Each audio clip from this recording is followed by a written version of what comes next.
Todd, all of a sudden we're at the final week of the football season, week 9. Doesn't seem like week 9. It doesn't seem like it. It went very fast.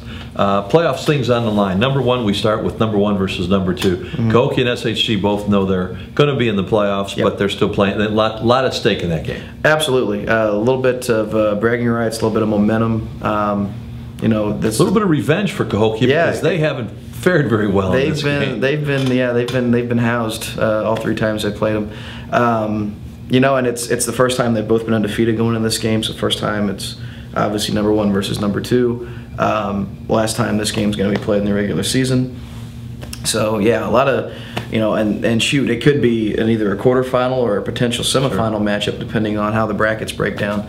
So you know, a lot of stuff going on, and defense here is going to be the big story. I think both of them, if you add up their point totals combined, they haven't allowed 100 points yet this season through 16 games. That's usually what good teams are. Yeah, absolutely. So they stop you. So yeah, I think a lot of playmakers on both sides, but a lot of defense too. So it's going to be the same as always. Who takes care of the ball? Who doesn't do anything goofy, anything stupid? Go from there. Yeah, Quincy and Glenwood. Quincy comes to Glenwood with a 7-1 record, unheard of in Quincy football. They've had both 2 teams in the playoffs, but 2 losses get you a home game, and I think that's pretty important for Glenwood. Yeah, absolutely, absolutely. And what's really going to be interesting to me, just to find out about that game, Glenwood's played fantastic since that loss to SHG. The defense has really turned it around. But the one part they struggle in their 2 losses is stopping the run, and that's what Quincy's good to do. They've got over 2,000 yards rushing at a team, so it's really going to be fun to see how far Glenwood has improved, and if they can keep, especially the way they've been going. I mean, they've been explosive with the exception of the SHG game all year long. Springfield High hit a bump in the road, 2 losses, a lot of injuries, beat up, recovered last week, beats Lincoln, but they play at Washington, which is ranked number 3 in the state. Absolutely. Not an easy way to end the season. Not at all. Talking with Mike Taylor this week, he said that you know, the team was, it almost goes back to the mentality last year where nobody expects them to do anything. They're sort of the underdog again.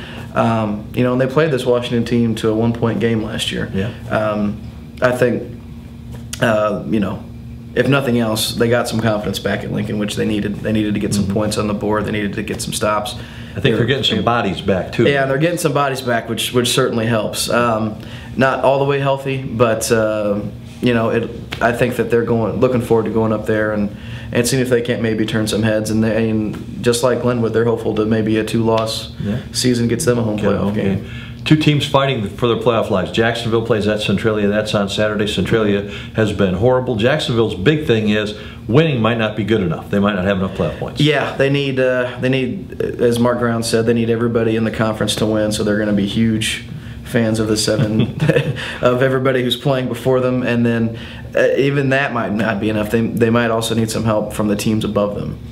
So they've got it, but first things first, got to take care of business down there. And Taylorville is one of those teams that could help Jacksonville by beating Effingham. Effingham, a 1-loss team, and they went about 5 weeks without giving up a point to start the season. So that's kind of become a traditional rivalry, an end of the season game for Taylorville. But they got to win. They win, they get in the playoffs. Yeah, absolutely. I think there'll be enough juice there to give them enough playoff points if they upset Effingham. The Keys is going to be trying to figure out a good way to move the ball. They've struggled offensively since week 2, week 3, and Effingham, you take away their loss to Mount Zion, and they've done a good job of stopping everybody else. Great season. 2 other games that we can wrap up the season. Right. Waterloo plays at Lincoln. Lincoln would love to win that. They'd love to do anything but end with an offer. Absolutely, absolutely. And it was a tough way that the game against Springfield ended. So if they can go out with a win there, it'd be a nice end of the Southeast. We talked last week, overachieved 3 wins. They'd like to have that be a 4-5 season and build on that forever. Last game ever in the history of Peoria Woodruff High School. Yeah, absolutely, and that's you know, I've heard that Woodruff has struggled kind of keeping some of the kids around, the younger kids especially, because they know that this is it. This is going to be it. But you know, I think with the way Southeast has played, I'd be surprised if they don't go ahead and finish it off and go 4-5. Next week is playoffs, and we'll be back for more. Stick around.